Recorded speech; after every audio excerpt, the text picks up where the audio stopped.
घना जंगल, काली अंधेरी रात। जंगली जानवरों की आवाज़ें रात के सन्नाटे को चीर रही हैं।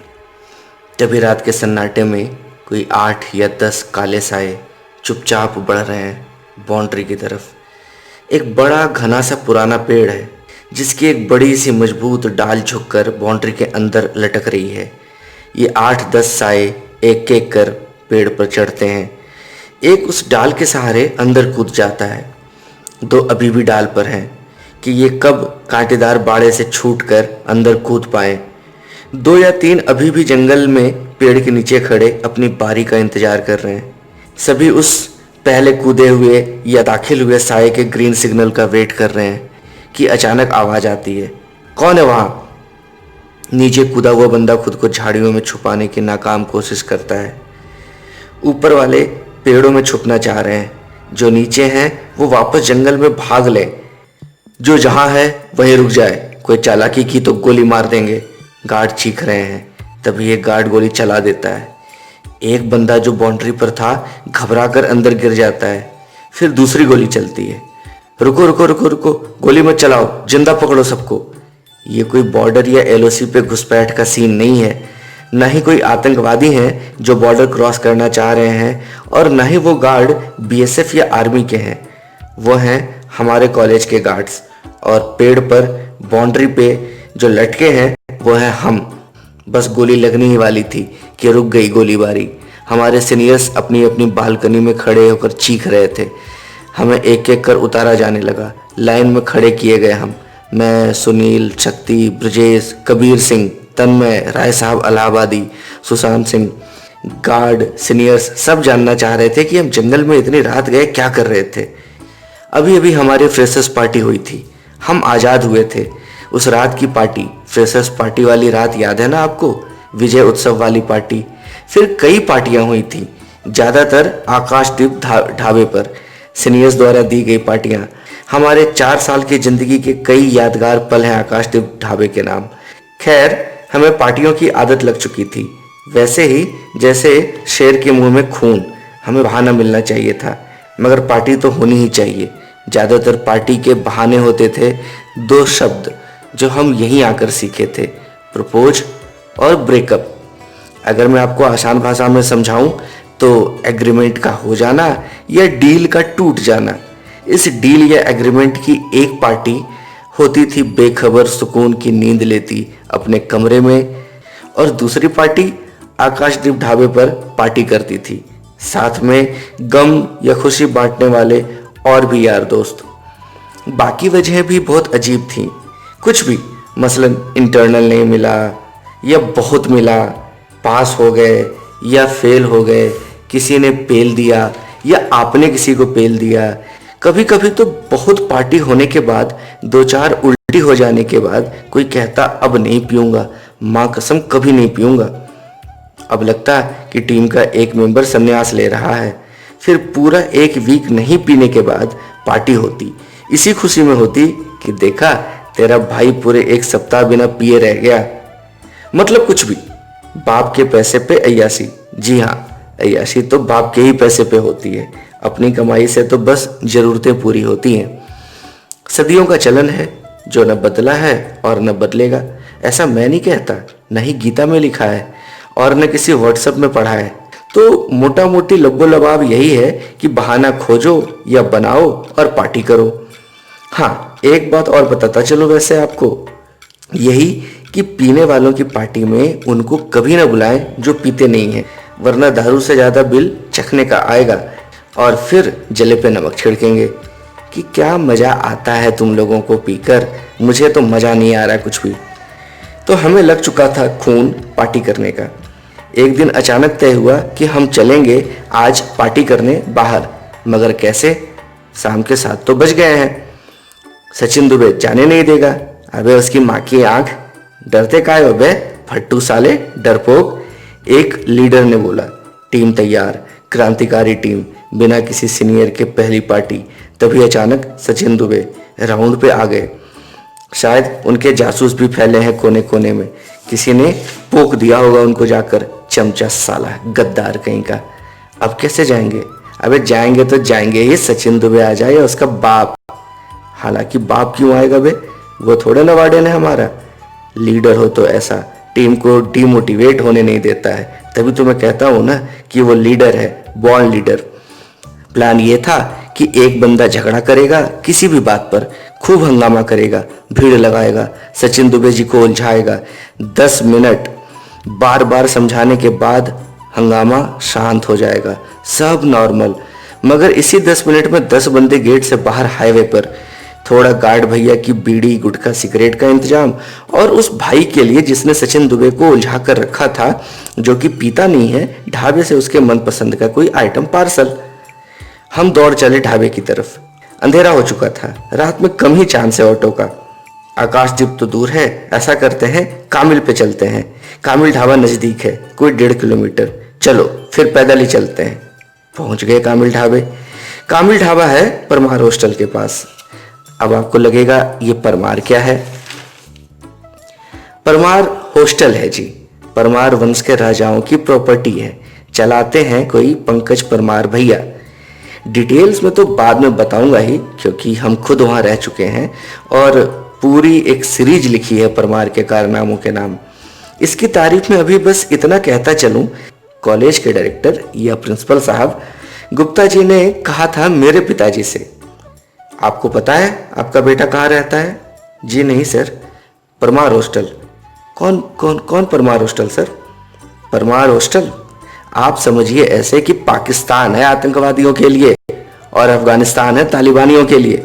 अजी वहां किराए के गुंडे पलते हैं, सुपारी killers, bloody criminals. You know? No sir, I don't know, but I know. मैं मन में कह रहा था क्योंकि मैं रहता था वहां। परमार जन्नत था, बैंकॉक, पताया, परमार आज़ाद मुल्क था। हाँ, हम थोड़ा झगड़ा ज़्यादा करते थे, थोड़ी बदमाशी भी, थोड़ी आवारगी भी ज़्यादा करते थे।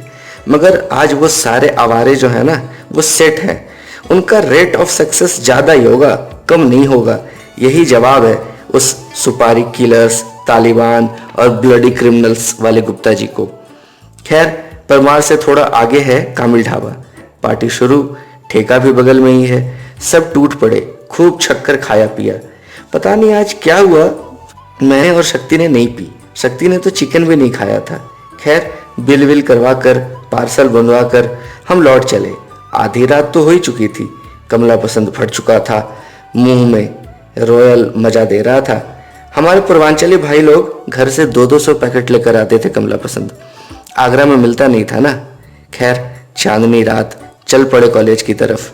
सब थे मस्त मस्ती में। रास्ते में आनंद इंजीनियरिंग कॉलेज पड़ता था, वही जहां हमारा गर्ल्स हॉस्टल आज तक था। हमारा माल दबाकर बैठे हुए साले पाकिस्तानियों। कोई चिल्ला पड़ा, गुस्सा था दिल में जी। आप समझिए ना, आपके कॉलेज का गर्ल्स हॉस्टल किसी दूसरे के कॉलेज में था। आपका स्वाभिमान आपको धिक्कारता था, इसलिए फिर दिए थे बे कॉलेज वालों सालों। किसी ने एक ईंट दे मारी आनंद के बोर्ड पर। एक भाई तो नशे में सुसु ही कर बैठा मेन गेट पर जाकर। गार्ड ने दौड़ाया, गरियाया, हम भागे खूब तेज, धूल उड़ाते हुए। खैर, तभी कबीर सिंह को कोई आइडिया आया। बोले चलो रिवर्स जॉगिंग करते हैं। मतलब? करके बताया भाई साहब ने डेमोन्स्ट्रेशन। उल्टे खड़े हो पीठ करके, अब पीछे की तरफ जॉगिंग करो। सबने कॉपी किया। अब 6-7 लौंडे हाईवे पर रॉन्ग लेन में रिवर्स जॉगिंग कर रहे थे। मैं और शक्ति धीरे धीरे उनके पीछे पीछे चल रहे थे। हाईवे के दूसरी साइड पुलिस की पेट्रोलिंग जीप थी, सर्च लाइट हमारी तरफ। साथ साथ गाली गलौज करते हुए 2 कांस्टेबल दौड़े हमारी तरफ, पकड़ कर ले गए। मैं और शक्ति भी दौड़ कर गए। देखा बाकी लोग तो चुपचाप खड़े हैं, सुशांत भाई अकेले अड़े पड़े हैं। पुलिस वालों को समझ तो आ ही गया था, मुंह से भभकी जो आ रही थी। कमला पसंद ने मैकडोवेल का गला नहीं घोटा था। एसएचओ साहब को सुशांत भाई कुछ समझा रहे थे, इंग्लिश में नहीं, हिंग्लिश में। भोजपुरी, हिंदी, इंग्लिश का कॉकटेल बनाकर। होता है 2-4 पैक के बाद आप ट्रम्प चचा से अच्छी अंग्रेजी बोलने लगते हैं। ऑक्सफोर्ड की डिक्शनरी छोटी पड़ जाती है। शायद आपका हेजिटेशन खत्म हो जाता होगा जी, क्योंकि मेमोरी तो सेम ही रहती है। शेम यानी शर्म का घूंघट हट जाता है। पर आज नहीं सुशांत भाई, आज रुक जाओ। आज लंबे पिलोगे, हम दुआ कर रहे थे। वो मुंहजोरी कर रहे थे एसएचओ के साथ। ठलुए कह रहे थे सर जीप में बिठा लेते हैं, थाने लेकर चलते हैं, रात भर मनोरंजन हो जाएगा। रात भर का मनोरंजन? हम डर गए। मगर सिर्फ अंग्रेजी वाला मनोरंजन अगर उनको पसंद नहीं आया तो फिर क्या? जहां पनाह तो सिगरेट हो, तोहफा कबूल करो। नहीं, मैं और शक्ति अंदर तक कांप गए सोच कर ही। आंखों में फैसला हुआ कि अब हमको मोर्चा ले लेना चाहिए। मगर सुशांत भाई हमें स्ट्राइक देने को तैयार ही नहीं थे। साला गेल और धोनी की तरह अकेले पेले जा रहे थे। क्या नाम है बे तुम्हारा? राजेश श्रीवास्तव। और बाप का? राजेश श्रीवास्तव।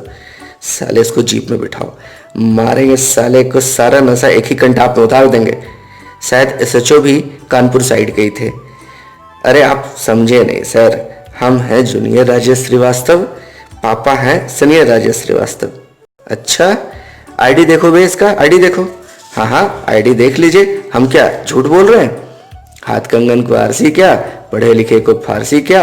इतना बोलते बोलते उनका हाथ गया उनके पीछे वाली पॉकेट पे बटुआ निकालने, आईडी कार्ड दिखाने। क्या दिखाएगा? अपना नाम, बाप का नाम, राजेश श्रीवास्तव। हम लपक कर उसको पीछे किए। फिर शक्ति बहुत सारी अंग्रेजी झाड़कर, मिन्नत आरजू कर, प्रॉमिस करके सेफली कॉलेज हॉस्टल जाएंगे, फिर दोबारा रात को निशाचरों की तरह नहीं निकलेंगे। मामला निपटाया। एसएचओ तो गए, पुलिस गई, शक्ति की कॉन्वेंट वाली अंग्रेजी काम आई। हम कॉलेज गेट के पास ही पकड़े गए थे, कोई 200-300 मीटर दूर। हम रस्टिकेट होते होते ही बचे थे। निशाचरों की तरह नहीं निकलेंगे सर, बिल्कुल सर, प्रॉमिस। बला टली थी बड़ी मुश्किल से। 3-4 दिन तक तो हम डर थे कि कहीं वो एसएचओ कॉलेज आ जाए। किसी दिन तो हमें प्यून बुलाए कि प्रिंसिपल साहब बुला रहे हैं, चलो। मगर ऐसा हुआ नहीं, सब नॉर्मल हो चुका था। हम निडर, निश्चिंत, निर्भय और फिर से निशाचर। और आज निशाचरों पे गोली चलते चलते रह गई थी। पढ़ाई पूरे जोर शोर से शुरू हो चुकी थी। क्लासेस चालू थी सारी सब्जेक्ट्स की। फर्स्ट सेमेस्टर और सेकंड सेमेस्टर में थोड़े बेसिक इंजीनियरिंग के सब्जेक्ट होते हैं और कुछ अप्लाइड साइंस के, जैसे physics, chemistry, maths, mathematics, mechanical, electrical, electronics, IT, थोड़ा थोड़ा सबका चखने की तरह। अच्छा लगे तो और पे लो 3 साल। फर्स्ट ईयर में आपका डिपार्टमेंट अलग नहीं होता, मतलब आपका कोई एचओडी नहीं होता आपके ऊपर। वो सेकेंड ईयर से शुरू होता है। फर्स्ट ईयर में आप लावारिस होते हैं। अप्लाइड साइंस वाले टीचर्स ही आपके माई बाप होते हैं। गालियाँ खाओ उनकी, और अगले 3 साल फिर उनको पूछो भी नहीं, कोई नहीं डरता उनसे सेकेंड ईयर के बाद। तब आपके माई बाप एचओडी साहब हो जाते हैं, आपके सेफ गार्ड भी। फर्स्ट ईयर अनाथों की तरह रोज आपके खुदाई बदलते रहते हैं। Attendance, assignment, lab, practical, file सब अपडेट रखो, नहीं तो पेले जाओगे। एक एक नंबर की लड़ाई, इंटरनल की लड़ाई, फुल स्पीड पे पढ़ाई और लाइफ दोनों चल रही थी। अब फर्स्ट सेमेस्टर के यूनिवर्सिटी एग्जाम्स आने वाले थे, फर्स्ट और सेमेस्टर एग्जाम। तो सिलेबस भाग रहा था, क्लासेस पूरी चल रही थी। मेरी अटेंडेंस तो शुरू से ही कम रहती थी। यादव जी भी कम ही जाया करते थे कॉलेज, सोते रहते थे हॉस्टल में। जी हाँ, G14 में एक बार छापा ही पड़ गया था। भाई साहब अधनंगे मिले थे, सिर्फ चड्डी में सो रहे थे। विजय सर ने चद्दर खींच ली, सब शर्मा कर घूम गए। कपड़े पहनकर बाहर आओ। बहुत पेला गया उनको। बाद में उनकी दोस्ती और जुगाड़ दोनों हो गए विजय सर के साथ। हमारा नहीं हो पाया। हमको मैथ्स पढ़ाते थे चतुर्वेदी सर, सीनियर सिटीजन थे। सीनियर सिटीजन नहीं जी, सुपर सीनियर सिटीजन थे। विजय सर यादव जी को मैथ्स पढ़ाते थे। एक एनके सिंह सर भी थे, मार मार के हिरण बना दूंगा उनका तकिया कलाम था। एक दिन शायद अभी क्लास शुरू ही हुई थी, फर्स्ट पीरियड, अभी अटेंडेंस ही हो रहा था कि प्यून आया गेट पर। कल्याण जी जाओ, आपको कर्नल साहब बुला रहे हैं। धड़कनें बढ़ गईं। ये कर्नल साहब हमारे कॉलेज के चीफ प्रॉक्टर थे, आर्मी के रिटायर्ड कर्नल थे। उनका काम था कॉलेज कैंपस में अनुशासन यानी डिसिप्लिन बनाए रखना। दूसरे रिश्ते से वो इलेक्ट्रॉनिक्स एवं कम्युनिकेशन डिपार्टमेंट के उस समय एचओडी इंचार्ज भी थे। अब कर्नल ने क्यों बुलाया बे, क्या हुआ? अब सोचते सोचते ग्राउंड फ्लोर पे उनकी केबिन के पास पहुंचे। दूसरी तरफ से सुशांत सिंह आ रहे थे, विनय यादव भी साथ में खुजला रहे थे। तभी दौड़े दौड़े कबीर सिंह भी आए हॉस्टल की तरफ से। 2-3 और थे। सबके मुंह से सामूहिक गाली निकली, एकदम नेचुरल और सडन। सबके मुंह पे गालियों की बौछार, और जैसे सब पूछना चाह रहे हो कि हुआ क्या है। पूरा सस्पेंस था। कर्नल रेड टाई और ब्राउन कोट पैंट पहने हुए प्रकट हुआ, हमें घूरा, ऐसे जैसे आज उसके जीवन का सबसे बड़ा केस आया हो और हम सबका कोर्ट मार्शल करके ही मानेगा। तीखी मुस्कान के साथ प्यून को बोला, 1 बाय 1 एक एक कर अंदर भेजो, बाकियों को बिठा कर रखो, लिस्ट मुझे दो।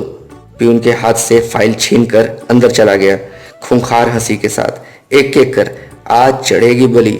सारे बकरे लाइन में अपनी बारी का इंतजार कर रहे थे। कर्नल आज अपने आप को गैंग्स ऑफ वसेपुर का पंकज त्रिपाठी समझ रहा था। साला सुल्तान कुरैशी दिन का 12 भैंसा अकेले काटेगा क्या बे, पता नहीं। तो समझे आप, चिकन, दारू, कमला पसंद के पूरे डोज से लवरेज हम कुछ भी क्रांतिकारी कर सकते थे।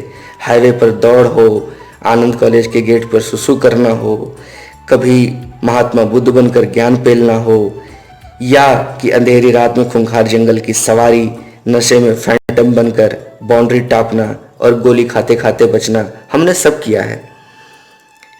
यह भी कि कभी जंगल गए और मंगल करते किसी प्रेमी युगल को छेड़ा, उसको परेशान करो, तभी आप में से कोई बोले, अबे ये तो अपनी फैकल्टी है, आईटी वाला, साले ने देख लिया हमको। पहले देख लेते कि कौन है, आप डर में भर जाएंगे। क्या होगा अब अगले दिन चपरासी आपको बुलाए कि चलो आईटी डिपार्टमेंट, फलां सर बुलाते हैं, सॉरी बोलेंगे, कोई इमोशनल बहाना बना देंगे, ये सब सोच रहे हो। नहीं तो साला मार्क्स काट लेगा, फेल कर दिया तो नहीं बे, फेल तो नहीं करेगा। आप उसके केबिन में दाखिल होते हैं, दरवाज़ा बंद करो, कर दिया, लाइन में खड़े हो जाओ, हो गए, अपने नाम बताओ। Yes sir, I am this and is that sir in my left and that in my right. अरे गोली मारो तुम्हारे नामों को यार, मेरी बात ध्यान से सुनो। जो भी तुमने कल वहाँ किथम में देखा है, किसी से कहना मत यार प्लीज।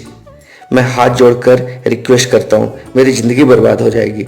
वो मेरी साली थी, मेरी बीवी को पता नहीं है, खामखा बात बन जाएगी। तुमको जो चाहिए मिल जाएगा। हमारे चेहरे के भाव अचानक बदल गए, कॉलर खड़े हो गए। मैंने आंख में आंख डालकर पूरे कॉन्फिडेंस से कहा, ठीक है सर, कोई बात नहीं, आप अभी जवान हैं, जवानी में कदम बहकना आम बात है, आप डरिए नहीं, हम किसी से कुछ नहीं कहेंगे, हमें जब जो चाहिए होगा आपको बतला देंगे। Thank you my boys. अरे सर क्या बात करते हैं, थैंक यू की क्या बात है, आपके लिए तो कुछ भी, कभी भी। फिर पूरे सेमेस्टर जब पैसे कम पड़े, पार्टी की जरूरत हुई, सर की तरफ से पार्टी, मार्क्स भी फुल मिले थे हमें।